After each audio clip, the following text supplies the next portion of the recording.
Okay, so let's unpack this.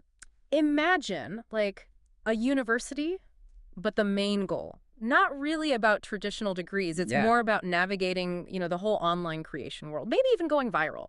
That's exactly. what we're diving into today. Kai Cenat's Streamer University. It was this unique real-world boot camp, Hmm. and we've got sources covering it all, basically.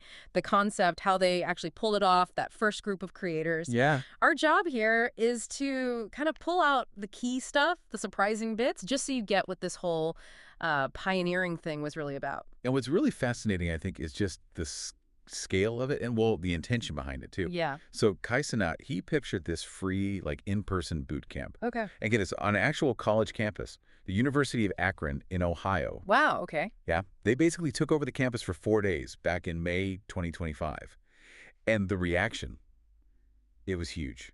How huge? Well, over 1 million people applied. 1 million. Seriously, over 1 million.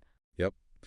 And from that huge pool, Kai personally picked just over 120, up-and-coming creators for this first run. That's That's actually incredible. 1 million applicants. It just shows you like the hunger for this kind of guidance, For right? totally. And the whole idea was to cover, well, pretty much everything from Yeah. the basics of creating stuff to, To managing the weirder parts of being known online, yeah, the curriculum, it covered areas like content creation, audience growth, monetization, the tech stuff. right, the nuts and bolts. Exactly. And the faculty. I mean, it reads like a who's who of internet stars. Oh, yeah. Like who? You had top streamers, influencers, people like Duke Dennis, Agent DDG, M. Dantai, Cooking with Bakia teaching classes. Okay, big names. And yeah, some of their class names like Internet Beef 101 or Defense Against Hating, Mm-hmm.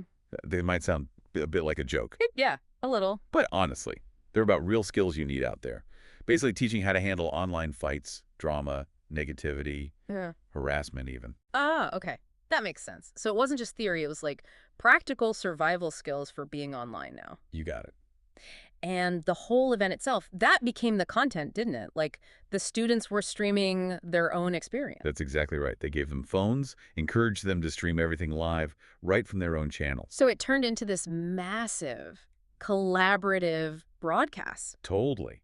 And the numbers were just huge. It was streamed across nearly 1,000 different Twitch channels, all at the same time. 1,000 channels. Wow. Yeah. Peak viewers hit over 719,000 Yeah. concurrently.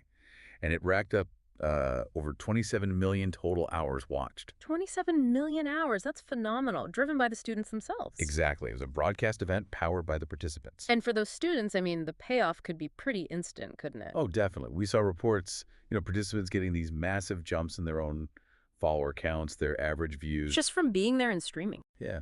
Imagine going from like under 100 average viewers to nearly 10,000 for some.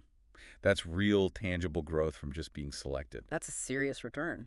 But putting 120 plus creators together on a campus, Mm-hmm. it wasn't exactly, smooth sailing the whole time. Ah, okay. What kind of things? Well, sources mentioned some pretty significant controversies, some challenges over those 4 days. What? There were allegations about favoritism, like Mhm. in who got picked. There was a specific bullying prank incident that apparently caused some real distress. Accusations of discrimination, too. Ooh, okay. And then there was just some student misbehavior reported. Damage to dorm rooms. Apparently someone got injured during a water gun fight. Whoa. So, yeah, it definitely showed the, let's say, logistical and social hurdles of trying something like this, the complexities involved. Yeah, sounds like it. Definitely wasn't perfect. But it did end on a high note, right? Didn't Drake show up? Well, virtually. Yeah. A surprise video message from Drake at the graduation ceremony, kind of acknowledging how unique the whole thing was. Yeah. That's a pretty big cosign. Definitely.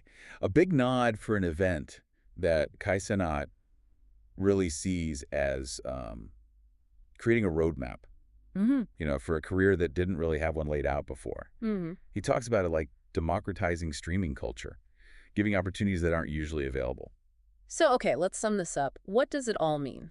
Well, Streamer University clearly showed there's this huge demand for practical, hands-on creator education, and that these big collaborative live events have immense power. Right. It did deliver, valuable lessons and real growth for lots of the students. Yeah. So it kind of proved this boot camp model can work. Huh? But the controversies, they really highlight the challenges, right? Yeah. When you try to scale something so community-driven, so personality-led, managing all those dynamics. Yeah, trying to put a formal university structure on something inherently kind of chaotic, like internet culture. It's a tricky balance. Exactly. Balancing structure with, well, the internet. And here's where it gets really interesting for the future. Yeah. Kai apparently hinted that some major streaming services are actually interested in Streamer University. But he also made it clear he wants to keep creative control. Right, which makes sense for him. So it brings up this big question, maybe for you to think about. As this whole creator economy keeps growing, are we going to see more of these like independent influencer-run academies Yeah. sort of popping up on their own? Well, Or are the big platforms going to try and bring them into the fold, acquire them, integrate them somehow? What kind of future does this point to for how creators learn how they connect, how they build their careers? Something to chew on.